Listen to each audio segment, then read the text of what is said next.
Esther, chapitre 1. C'était du temps d'Assuérus, de cet Assuérus qui régnait depuis l'Inde jusqu'en Éthiopie sur 127 provinces.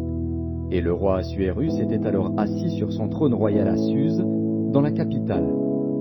La 3e année de son règne, il fit un festin à tous ses princes et à ses serviteurs. Les commandants de l'armée des Perses et des Mèdes, les grands et les chefs des provinces furent réunis en sa présence.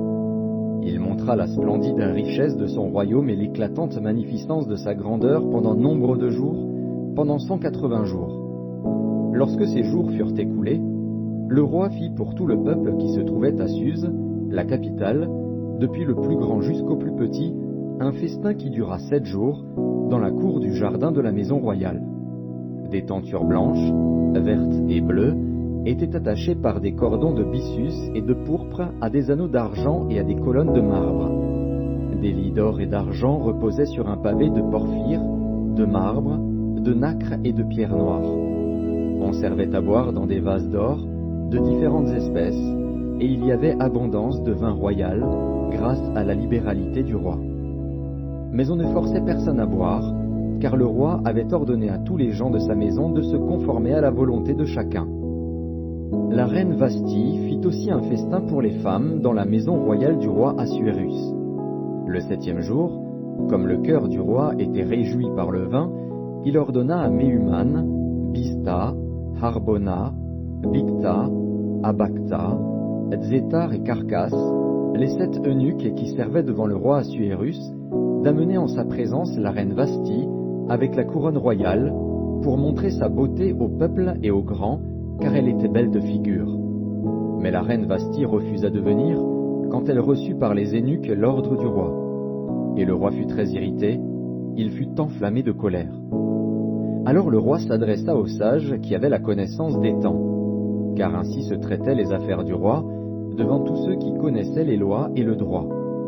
Il avait auprès de lui Karshena, Shétar, Admata, Tarsis, Mérès, Marzena, Memucan, 7 princes de Perse et de Médie, qui voyaient la face du roi et qui occupaient le premier rang dans le royaume. « Quelle loi, dit-il, faut-il appliquer à la reine Vasthi pour n'avoir point exécuté ce que le roi Assuérus lui a ordonné par les eunuques ?» Memucan répondit devant le roi et les princes. « Ce n'est pas seulement à l'égard du roi que la reine Vasthi a mal agi, c'est aussi envers tous les princes et tous les peuples qui sont dans toutes les provinces du roi Assuérus. Car l'action de la reine parviendra à la connaissance de toutes les femmes, et les portera à mépriser leurs maris. Elles diront, le roi Assuérus avait ordonné qu'on amenât en sa présence la reine Vasthi, et elle n'y est pas allée. Et dès ce jour, les princesses de Perse et de Médie qui auront appris l'action de la reine, la rapporteront à tous les chefs du roi. De là beaucoup de mépris et de colère. Si le roi le trouve bon, qu'on publie de sa part et qu'on inscrive parmi les lois des Perses et des Mèdes, avec défense de la transgresser, une ordonnance royale d'après laquelle Vasthi ne paraîtra plus devant le roi Assuérus, et le roi donnera la dignité de reine à une autre qui soit meilleure qu'elle. L'édit du roi sera connu dans tout son royaume, quelque grand qu'il soit, et toutes les femmes rendront honneur à leur mari, depuis le plus grand jusqu'au plus petit. Cet avis fut approuvé du roi et des princes, et le roi agit d'après la parole de Memucan. Il envoya des lettres à toutes les provinces du royaume, à chaque province selon son écriture et à chaque peuple selon sa langue. Elle portait que tout homme devait être le maître dans sa maison et qu'il parlerait la langue de son peuple. Esther, chapitre 2. Après ces choses, lorsque la colère du roi Assuérus se fut calmée, il pensa à Vasthi, à ce qu'elle avait fait, et à la décision qui avait été prise à son sujet. Alors ceux qui servaient le roi dirent, qu'on cherche pour le roi des jeunes filles, vierges et belles de figure, que le roi établisse dans toutes les provinces de son royaume des commissaires chargés de rassembler toutes les jeunes filles, vierges et belles de figure, à Suse, la capitale, dans la maison des femmes, sous la surveillance d'Égée, eunuque du roi et gardien des femmes, qui leur donnera les choses nécessaires pour leur toilette, et que la jeune fille qui plaira au roi devienne reine à la place de Vasthi. Cet avis eut l'approbation du roi, et il fit ainsi. Il y avait dans Suse, la capitale, un juif nommé Mardochée, fils de Jaïr, fils de Chiméi, fils de Kis, homme de Benjamin, qui avait été emmené de Jérusalem parmi les captifs déportés avec Jéconia, roi de Juda, par Nebuchadnezzar, roi de Babylone.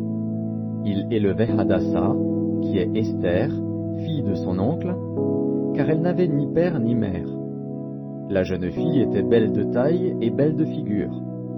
À la mort de son père et de sa mère, Mardoché l'avait adoptée pour fille.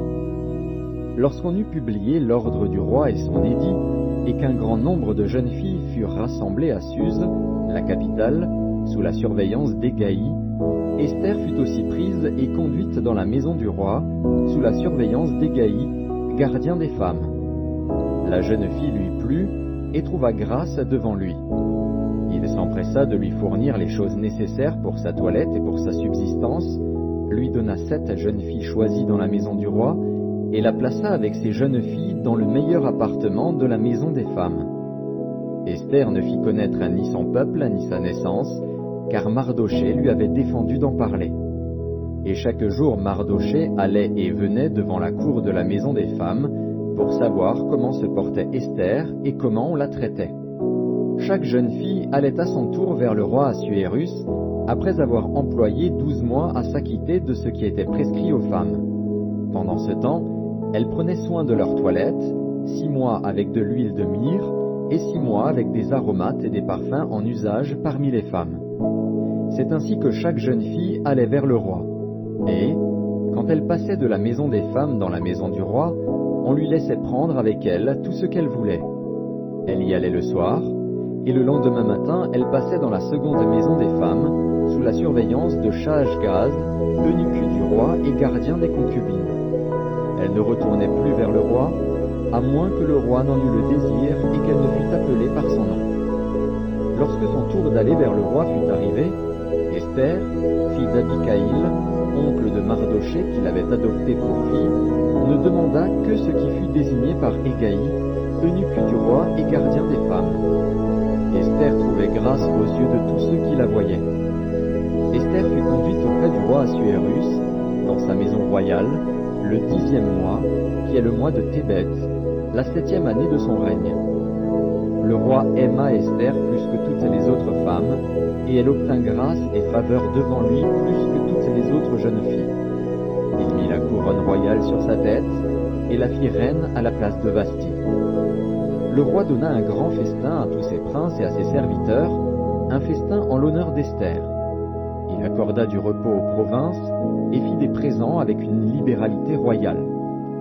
La seconde fois qu'on assembla les jeunes filles, Mardoché était assis à la porte du roi. Esther n'avait fait connaître ni sa naissance ni son peuple, car Mardoché le lui avait défendu, et elle suivait les ordres de Mardoché aussi fidèlement qu'à l'époque où elle était sous sa tutelle. Dans ce même temps, comme Mardoché était assis à la porte du roi, Bigtan et Teresh, 2 eunuques du roi, gardes du seuil, cédèrent à un mouvement d'irritation et voulurent porter la main sur le roi Assuérus. Mardoché eut connaissance de la chose et en informa la reine Esther, qui la redit au roi de la part de Mardoché. Le fait ayant été vérifié et trouvé exact, les 2 eunuques furent pendus à un bois. Et cela fut écrit dans le livre des Chroniques en présence du roi. Esther. Chapitre 3. Après ces choses, le roi Assuérus fit monter au pouvoir Haman, fils d'Hammedatha, la Gagite. Il l'éleva en dignité, et plaça son siège au-dessus de ceux de tous les chefs, qui étaient auprès de lui. Tous les serviteurs du roi, qui se tenaient à la porte du roi, fléchissaient le genou, et se prosternaient devant Haman, car tel était l'ordre du roi à son égard. Mais Mardoché ne fléchissait point le genou, et ne se prosternait point. Et les serviteurs du roi, qui se tenaient à la porte du roi, dirent à Mardoché, « Pourquoi transgresses-tu l'ordre du roi ?» Comme ils le lui répétaient chaque jour, et qu'il ne les écoutait pas, ils en firent rapport à Haman, pour voir si Mardoché persisterait dans sa résolution, car il leur avait dit qu'il était juif. Et Haman vit que Mardoché ne fléchissait point le genou, et ne se prosternait point devant lui. Il fut rempli de fureur, mais il dédaignait de porter la main sur Mardoché seul, car on lui avait dit de quel peuple était Mardoché, et il voulut détruire le peuple de Mardochée, tous les Juifs qui se trouvaient dans tout le royaume d'Assuérus. Au premier mois, qui est le mois de Nisan, la 12e année du roi Assuérus, on jeta le pur, c'est-à-dire le sort, devant Haman, pour chaque jour et pour chaque mois, jusqu'au 12e mois, qui est le mois d'Adar.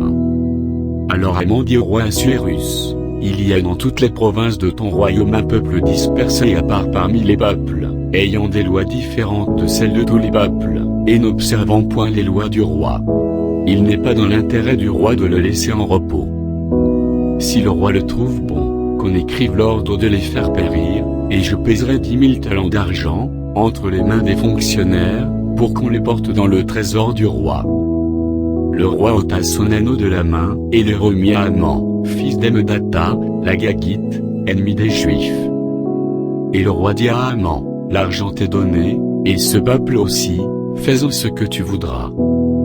Les secrétaires du roi, furent appelés le 13e jour du premier mois, et l'on écrivit, suivant tout ce qui fut ordonné par Haman, aux satrapes du roi, aux gouverneurs de chaque province et aux chefs de chaque peuple, à chaque province selon son écriture, et à chaque peuple selon sa langue. Ce fut au nom du roi Assuérus que l'on écrivit, et on scella avec l'anneau du roi. Les lettres furent envoyées par les courriers dans toutes les provinces du roi, pour qu'on détruisît, qu'on tuât et qu'on fît périr tous les Juifs, jeunes et vieux, petits enfants et femmes, en un seul jour, le 13e du 12e mois, qui est le mois d'Adar, et pour que leurs biens fussent livrés au pillage. Ces lettres renfermaient une copie de l'édit, qui devait être publiée dans chaque province, et invitaient tous les peuples à se tenir prêts pour ce jour-là.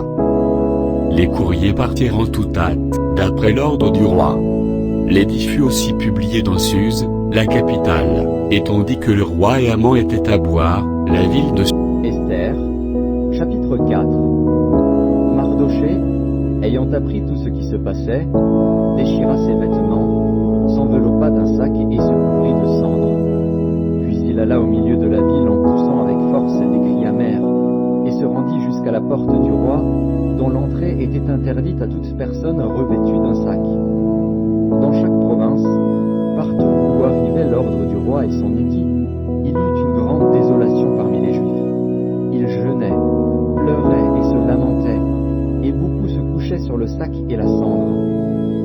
Les servantes d'Esther et ses eunuques vinrent lui annoncer cela, et la reine fut très effrayée.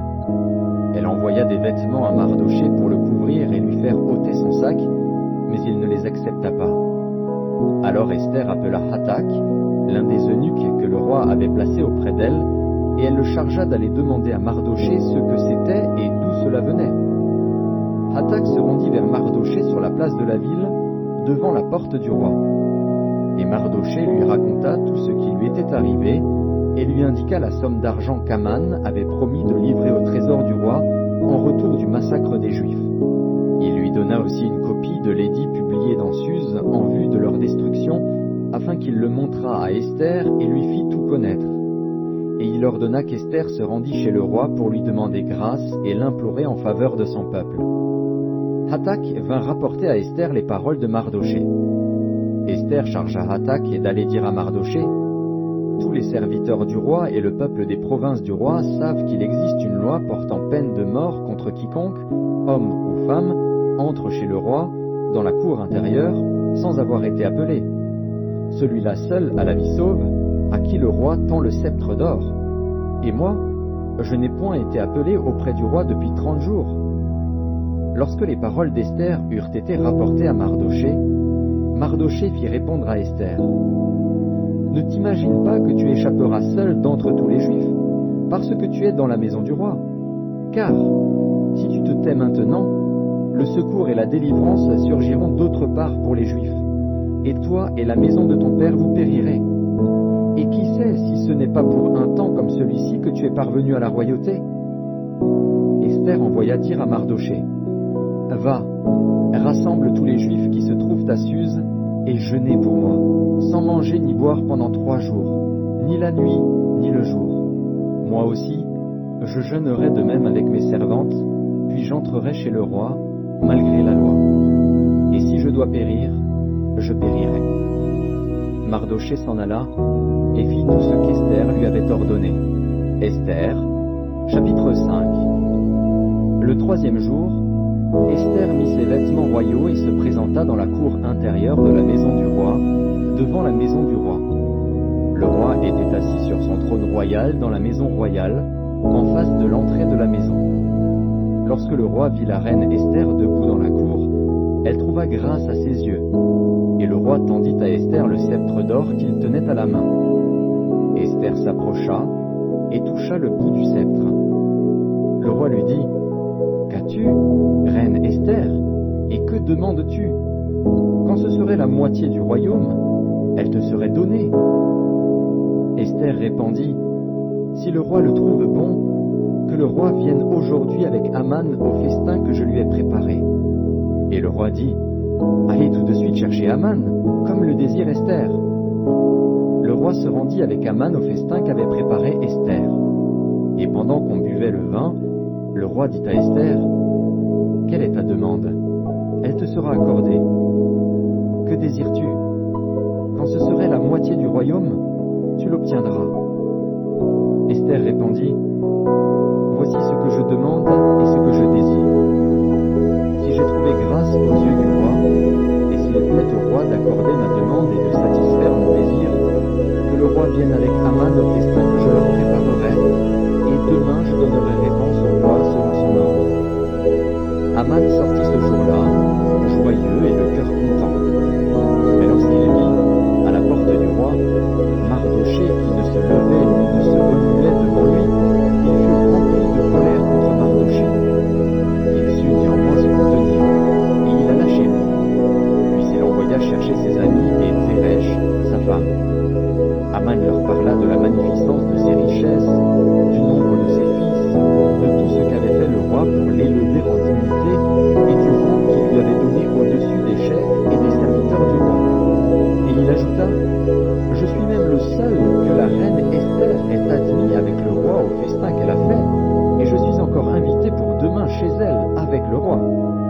Mais tout cela n'est d'aucun prix pour moi aussi longtemps que je verrai Mardoché, le juif, assis à la porte du roi. » Zeresh, sa femme, et tous ses amis lui dirent, « Qu'on prépare un bois haut de 50 coudées, et demain matin demande au roi qu'on y pende Mardoché. Puis tu iras joyeux au festin avec le roi. » Cet avis plut à Aman, et il fit préparer le bois. Esther, chapitre 6. Cette nuit-là, le roi ne put pas dormir, et il se fit apporter le livre des Annales, les Chroniques. On les lut devant le roi, et l'on trouva écrit ce que Mardoché avait révélé au sujet de Bigtan et de Téresh, les deux eunuques du roi, gardes du seuil, qui avaient voulu porter la main sur le roi Assuérus. Le roi dit, « Quelle marque de distinction et d'honneur Mardoché a-t-il reçu pour cela? » « Il n'a rien reçu, » répondirent ceux qui servaient le roi. Alors le roi dit, « Qui est dans la cour ?» Aman était venu dans la cour extérieure de la maison du roi pour demander au roi de faire pendre Mardoché au bois qu'il avait préparé pour lui. Les serviteurs du roi lui répondirent, « C'est Aman qui se tient dans la cour. » Et le roi dit, « Qu'il entre. » Aman entra, et le roi lui dit, « Que faut-il faire pour un homme que le roi veut honorer ?» Aman se dit en lui-même, « Quel autre que moi le roi voudrait-il honorer ?» Et Aman répondit au roi, « Pour un homme que le roi veut honorer, il faut prendre le vêtement royal dont le roi se couvre et le cheval que le roi monte et sur la tête duquel se pose une couronne royale. Remettre le vêtement et le cheval à l'un des principaux chefs du roi, puis revêtir l'homme que le roi veut honorer, le promener à cheval à travers la place de la ville et crier devant lui, « C'est ainsi que l'on fait à l'homme que le roi veut honorer. » Le roi dit à Aman, « Prends tout de suite le vêtement et le cheval, comme tu l'as dit, et fais ainsi pour Mardoché, le juif, qui est assis à la porte du roi. Ne néglige rien de tout ce que tu as mentionné. » Et Aman prit le vêtement et le cheval, il revêtit Mardoché, il le promena à cheval à travers la place de la ville, et il cria devant lui, « C'est ainsi que l'on fait à l'homme que le roi veut honorer. » Mardochée retourna à la porte du roi, et Aman se rendit en hâte chez lui, désolé et la tête voilée. Aman raconta à Zeresh, sa femme, et à tous ses amis, tout ce qui lui était arrivé. Et ses sages, et Zeresh, sa femme, lui dirent, « Si Mardochée, devant lequel tu as commencé de tomber, est de la race des Juifs, tu ne pourras rien contre lui, mais tu tomberas devant lui. » Comme il lui parlait encore, les eunuques du roi arrivèrent et conduisirent aussitôt Aman au festin qu'Esther avait préparé. Esther, chapitre 7. Le roi et Aman allèrent au festin chez la reine Esther. Ce second jour, le roi dit encore à Esther, pendant qu'on buvait le vin, « Quelle est ta demande, reine Esther? Elle te sera accordée. Que désires-tu? Quand ce serait la moitié du royaume, tu l'obtiendras. » La reine Esther répondit, « Si j'ai trouvé grâce à tes yeux, ô roi, et si le roi le trouve bon, accorde-moi la vie. Voilà ma demande. Et sauve mon peuple. Voilà mon désir. Car nous sommes vendus, moi et mon peuple, pour être détruits, égorgés, anéantis. Encore si nous étions vendus pour devenir esclaves et servantes, je me tairais, mais l'ennemi ne saurait compenser le dommage fait au roi. » Le roi Assuérus prit la parole et dit à la reine Esther, « Qui est-il, et où est-il celui qui se propose d'agir ainsi ?» Esther répondit, « L'oppresseur, l'ennemi, c'est Aman, ce méchant-là. » Aman fut saisi de terreur en présence du roi et de la reine. Et le roi, dans sa colère, se leva et quitta le festin pour aller dans le jardin du palais. Aman resta pour demander grâce de la vie à la reine Esther, car il voyait bien que sa perte était arrêtée dans l'esprit du roi. Lorsque le roi revint du jardin du palais dans la salle du festin, il vit Aman qui s'était précipité vers le lit sur lequel était Esther, et il dit, « Serait-ce encore pour faire violence à la reine, chez moi, dans le palais ?» Dès que cette parole fut sortie de la bouche du roi, on voila le visage d'Aman.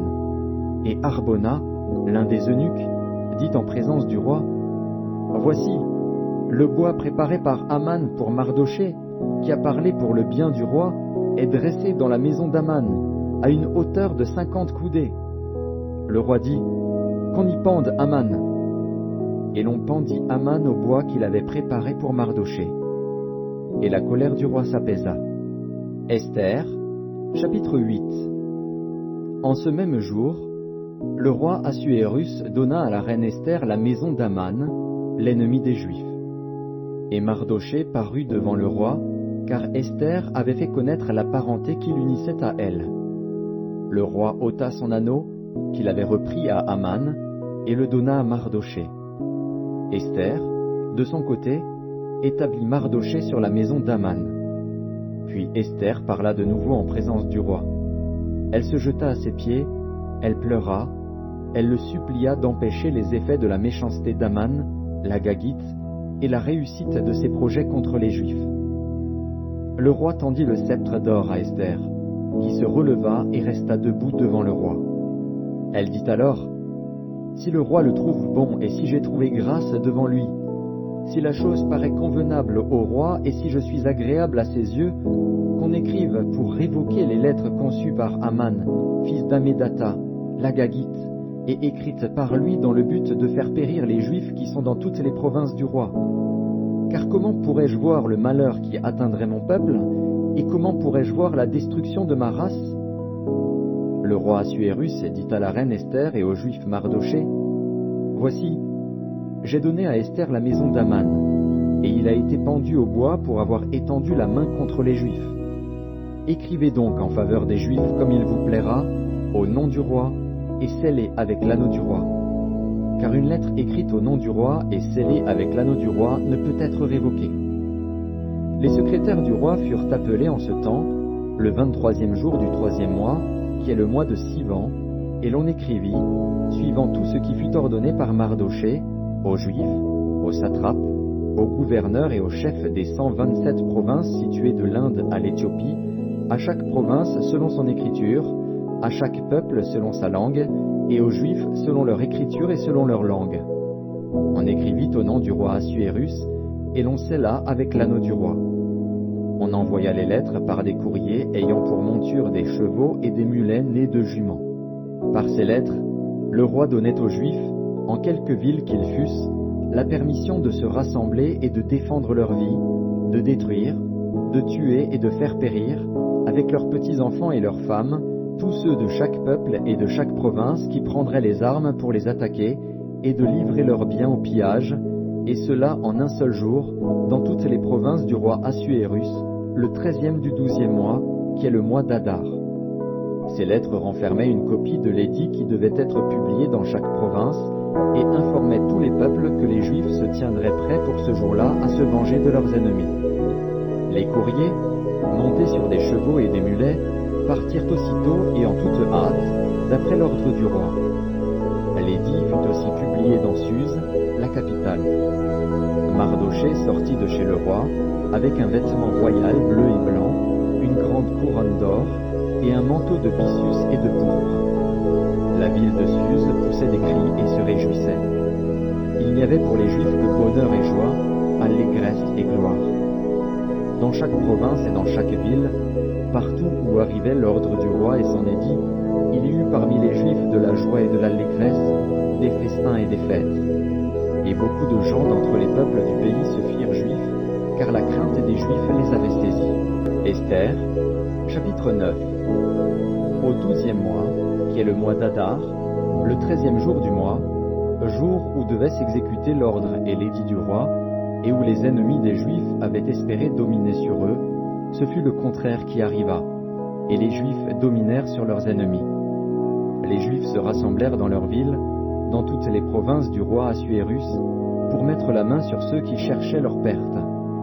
Et personne ne put leur résister, car la crainte qu'on avait d'eux s'était emparée de tous les peuples. Et tous les chefs des provinces, les satrapes, les gouverneurs, les fonctionnaires du roi, soutinrent les Juifs, à cause de l'effroi que leur inspirait Mardochée. Car Mardochée était puissant dans la maison du roi, et sa renommée se répandait dans toutes les provinces, parce qu'il devenait de plus en plus puissant.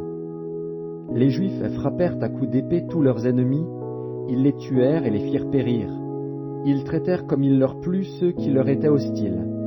Dans Suse, la capitale, les Juifs tuèrent et firent périr 500 hommes, et ils égorgèrent Parchandata, Dalphon, Aspata, Porata, Adalia, Aridata, Parmashta, Arisaï, Aridaï et Vagezata, les 10 fils d'Aman, fils d'Amédata, l'ennemi des Juifs.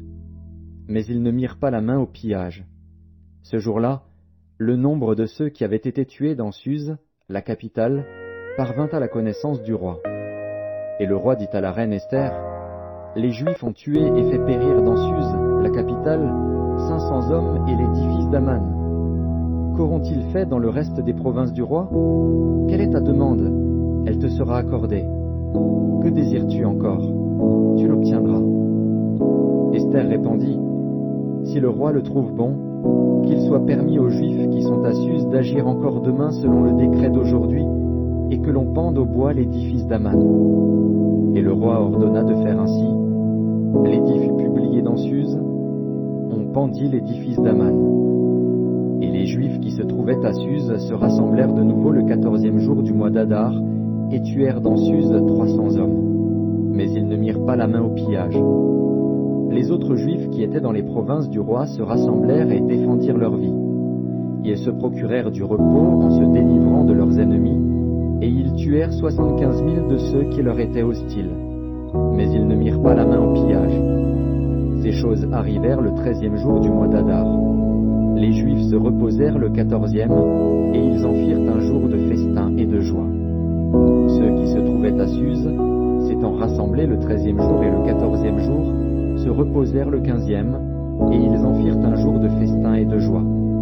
C'est pourquoi les Juifs de la campagne, qui habitent des villes sans murailles, font du 14e jour du mois d'Adar un jour de joie, de festin et de fête, où l'on s'envoie des portions les uns aux autres. Mardochée écrivit ces choses, et il envoya des lettres à tous les Juifs qui étaient dans toutes les provinces du roi Assuérus, au près et au loin. Il leur prescrivait de célébrer chaque année le 14e jour et le 15e jour du mois d'Adar, comme les jours où ils avaient obtenu du repos en se délivrant de leurs ennemis, de célébrer le mois où leur tristesse avait été changée en joie et leur désolation en jours de fête, et de faire de ces jours des jours de festin et de joie, où l'on s'envoie des portions les uns aux autres et où l'on distribue des dons aux indigents. Les Juifs s'engagèrent à faire ce qu'ils avaient déjà commencé et ce que Mardochée leur écrivit. Car Aman, fils d'Hammédatha, l'Agagite, ennemi de tous les Juifs, avait formé le projet de les faire périr, et il avait jeté le pur, c'est-à-dire le sort, afin de les tuer et de les détruire. Mais Esther, s'étant présentée devant le roi ordonna par écrit de faire retomber sur la tête d'Aman le méchant projet qu'il avait formé contre les Juifs, et de le pendre au bois, lui et ses fils. C'est pourquoi on appela ces jours Purim, du nom de Pur. D'après tout le contenu de cette lettre, d'après ce qu'ils avaient eux-mêmes vu et ce qui leur était arrivé, les Juifs prirent pour eux, pour leur postérité et pour tous ceux qui s'attacheraient à eux, la résolution et l'engagement irrévocable de célébrer chaque année ces 2 jours, selon le mode prescrit et au temps fixé. Ces jours devaient être rappelés et célébrés de génération en génération, dans chaque famille, dans chaque province et dans chaque ville. Et ces jours de Purim ne devaient jamais être abolis au milieu des Juifs, ni le souvenir s'en effacer parmi leurs descendants. La reine Esther, fille d'Abigaïl, et le juif Mardochée écrivirent d'une manière pressante une seconde fois pour confirmer la lettre sur les Purim. On envoya des lettres à tous les Juifs dans les 127 provinces du roi Assuérus. Elles contenaient des paroles de paix et de fidélité pour prescrire ces jours de Purim au temps fixé, comme le juif Mardochée et la reine Esther les avaient établis pour eux, et comme ils les avaient établis pour eux-mêmes et pour leur postérité, à l'occasion de leur jeûne et de leurs cris. Ainsi l'ordre d'Esther confirma l'institution des Purim, et cela fut écrit dans le livre. Esther, chapitre 10. Le roi Assuérus imposa un tribut aux pays et aux îles de la mer. Tous les faits concernant sa puissance et ses exploits, et les détails sur la grandeur à laquelle le roi éleva Mardochée, ne sont-ils pas écrits dans le livre des chroniques des rois des Mèdes et des Perses? Car le juif Mardochée était le premier après le roi Assuérus. Considéré parmi les Juifs et aimé de la multitude de ses frères, il rechercha le bien de son peuple et parla pour le bonheur de toute sa race.